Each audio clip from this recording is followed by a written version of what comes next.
guys, I'm Miss Thomas, and I'm here today to talk to you about atomic structure. So, the smallest unit of matter that retains the identity and properties of a substance is an atom, and you're all familiar with what an atom looks like. We're just going to talk about it a little more in depth. So, first of all, we always have the nucleus, and then we also have the electron cloud. And atoms are made up of subatomic particles that live in those two regions. The three different types of subatomic particles that you need to be familiar with are the proton, neutron, and the electron. The proton has a symbol of P with a little tiny plus up here as its exponent, whereas a neutron, because it's a neutral atom, meaning it has no charge, is a lowercase n with a small 0 as its exponent. And the electron, which is negatively charged, is a lowercase e with a negative sign as its exponent. Now, the relative mass, relative charge, and location of these three subatomic particles varies depending on which one we're talking about. Both protons and neutrons have a relative mass of 1 AMU, whereas an electron is so tiny, it barely has any mass at all, that we consider it to be equal to 0 AMUs. So essentially, just think of that electron as solely being energy. Our relative charge for each of these is positive 1 for a proton, negative 1 for an electron, and our neutrons are neutral, and meaning they have no charge at all. The location is in the nucleus for both the protons and the neutrons, as you can see right here in this diagram, and in the electron cloud for the electrons. As you can see, the nucleus is really small. It is even tinier than that in comparison to the electron cloud. And the electrons are found in various locations throughout this cloud. We're going to be talking a lot about them next unit. The nucleus, I want you to think of as an extremely small, dense center of the atom, and that's where the mass is contained. That's what you need to remember. That's where all the protons and neutrons are, all the mass is there. Whereas the electron cloud is the region that surrounds the nucleus that contains most of the energy in that atom. And that's where all our electrons live. So think of mass and think of the electron cloud as energy. Two important things that we often talk about when we're talking about atomic structure is atomic numbers and mass numbers. And this is especially important for looking at the periodic table. So an atomic number we represent with the letter Z. This is a capital Z. An atomic number is a number of protons in an atom. This is something that we can find on the periodic table, all right? So if we're looking at carbon on the periodic table, this top number at the very top, that's the atomic number. So carbon's atomic number is 6. That means carbon has 6 protons in each atom of carbon. While we're on this, we can also see that this big symbol right here, right, this is the chemical symbol of carbon. Underneath, we'll find the element name. For this one, it's carbon. All right, and the last thing at the bottom, you'll see a decimal. This is the atomic mass. All right, and this is for carbon, 12.01. All right, so the atomic number is the number of protons in an atom. That means, this is very important because the number of protons identifies the atom. So every single element that you find on the periodic table has a very unique atomic number and a unique number of protons.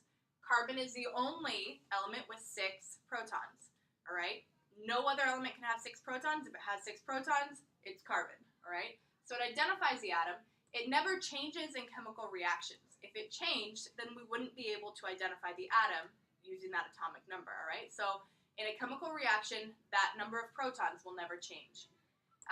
In a neutral atom, all right, so an atom that does not have any kind of charge, positive or negative, we know that the protons are equal to the electrons. That makes sense. Like Ms. Thomas said, protons are positively charged, electrons are negatively charged, all right? So in order for the charges to be balanced, we have to have the same number of them. And then we have a neutral atom with no charge, with an overall charge of 0. Right? Now we see protons, we said never change. Electrons actually can change, and we're going to look at that in a second, if the number of electrons changes. All right? So if, for example, carbon has this would never happen, but if carbon had lost an electron and it had only 5 electrons, then we'd have more protons than electrons, and it would be positive. Should have used an example where that was possible. In that case, the atom would not be neutral.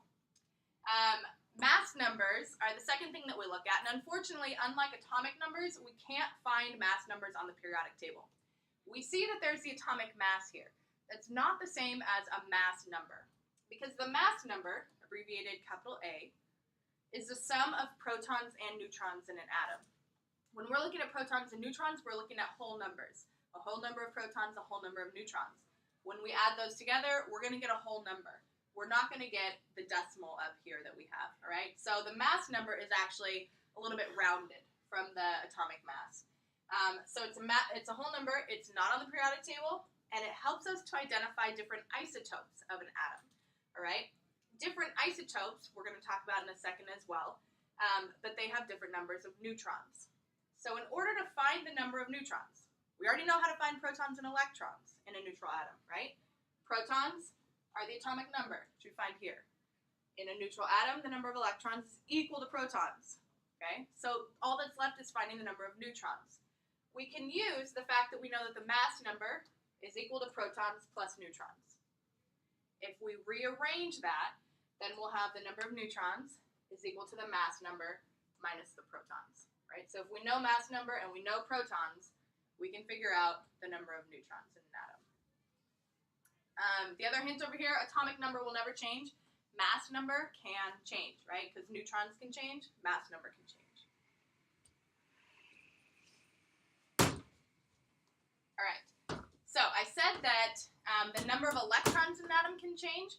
If that happens, we will have a charged particle, right? So an ion is that charged particle. It's an atom or molecule with a net charge due to a loss or gain of electrons. Here's an example that we would actually see. Magnesium. If we see magnesium written like this, we're assuming this is a neutral magnesium atom, okay? No charge. Magnesium will often lose 2 electrons. When it loses 2 electrons, it now has 2 more positive charges than negative charges, so it has a 2+ charge. That's a charged magnesium atom, all right? Charged magnesium ion. Sorry, this is an ion, this is an atom. Okay, so now we're going to talk about what isotopes are. And isotopes are essentially atoms that have the same number of protons but a different number of neutrons. And Ms. Frankovic talked about how we can calculate the number of neutrons based on knowing the mass number. So that mass number is what is going to help us to distinguish between ions of the same element. For example, right here, we have iodine 85. So this iodine is telling us which element we're dealing with, what kind of atom, how many protons are there. The 85 is telling us the mass number, the total number of protons and neutrons. So if we change the number of neutrons in that atom, we could end up with a new isotope of iodine, which is iodine 88. So we can summarize all of this information in a way we write it as nuclear notation. That's what we call it. With the big giant X right there being our chemical symbol that you find right here on the periodic table.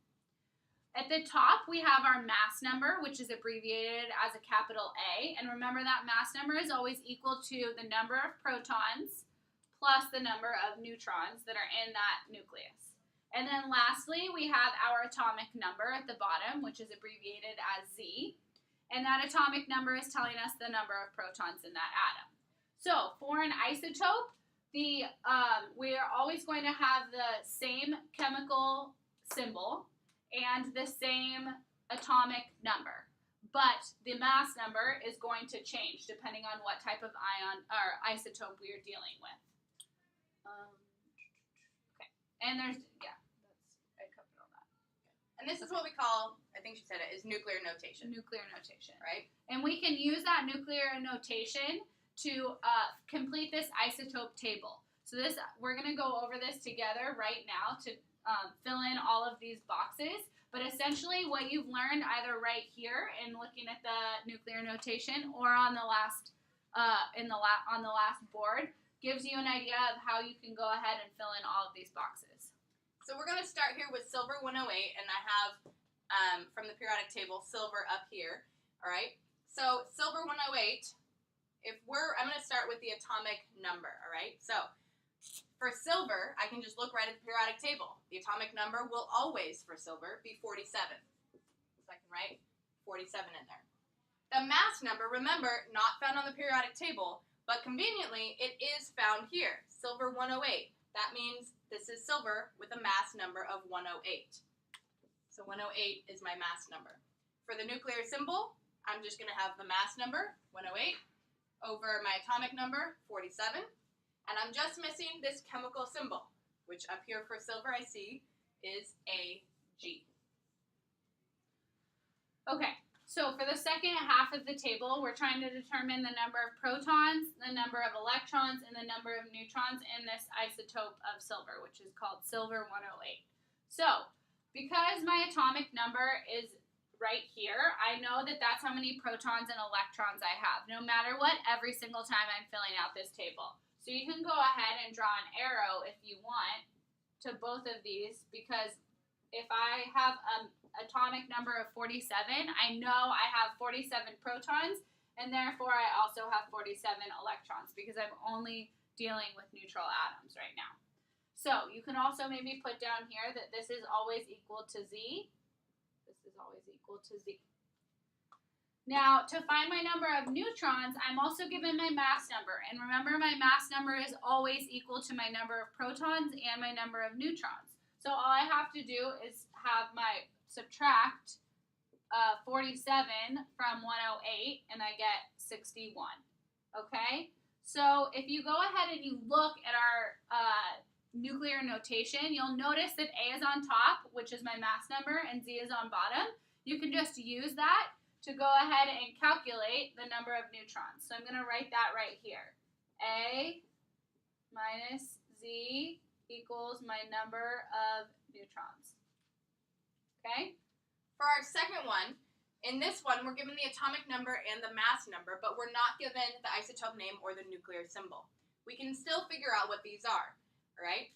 If we know that we have a mass number of 80, I can write that, right? Mass number goes on top. We know that the atomic number is 35. How do we figure out what element we're dealing with here? The atomic number is 35, so we're going to look on the periodic table for element 35, which I've put right here. Element 35 is bromine. So write in the chemical symbol Br. Now for the isotope name, I know that this is bromine, so I'm going to write in bromine. All right, and then I just need the mass number. I see that this mass number is 80. I also see it here. This is bromine, 80. Okay. So now to find out how many protons, neutrons, and electrons I have, all I have to do is start looking at my nuclear notation. So, first of all, my atomic number always on the bottom and right here, so I know that is going to tell me the number of protons I have, which is 35. That's what helps me remember, identify my element and identify my atom. So I'm also going to have 35 electrons. Now for the last part, again, we just do the same math. It's just 80 minus 35. I have my A on top, which is my mass number. I would subtract my number of protons that I have, which is my atomic number, and I end up with 45 neutrons. So bromine 80 has 45 neutrons in its nucleus and 35 protons in its nucleus. That's it for atomic structure and mass numbers, atomic numbers, and this is just a brief introduction into ions, which we'll see next unit, and isotopes, which we'll see next learning target.